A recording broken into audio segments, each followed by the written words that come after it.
मेरठ में एक दिलचस्प मामला सामने आया है, जहां अरशद का पालतू तोता किट्टू 10 दिन पहले उड़कर लापता हो गया है।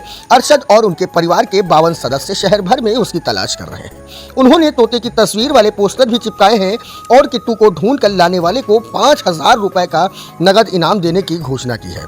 अरशद ने बताया कि किट्टू उनके परिवार का सदस्य बन गया था और उनके साथ ही रहता था। वह उनके कंधे पर बैठकर शहर में घूमता था और गोलगप्पे भी खाता था। अब परिवार के सदस्य, विशेषकर बच्चे, किट्टू के लापता होने से काफी परेशान हैं। किट्टू की तलाश कैसे की जा रही है? दरअसल अरशद और उनके परिवार के सदस्य शहर भर में पोस्टर चिपका रहे हैं। उन्होंने तोते की तस्वीरें के साथ अपना मोबाइल नंबर भी दिया है ताकि किसी को किट्टू के बारे में जानकारी मिले तो वे संपर्क कर सकें। परिवार के सदस्य गांधीनगर, कैलाशपुरी, हापुड़ अड्डा और सूरजकुंड जैसे क्षेत्रों में भी पोस्टर लगा रहे हैं। क्या आप किट्टू को ढूंढने में मदद कर सकते हैं? यदि आप अगर किट्टू के बारे में जानकारी देते हैं, कोई भी जानकारी आपको मिलती है, तो आप अरशद के उनके मोबाइल नंबर पर संपर्क कर सकते हैं जो पोस्टर पर दिया गया था। इस जानकारी को ज़्यादा से ज़्यादा लोगों तक शेयर करें ताकि एक बिछड़ा हुआ तोता अपने उन परिवार वालों से मिल सके जिसको उन्होंने अपने परिवार का सदस्य बनाया था।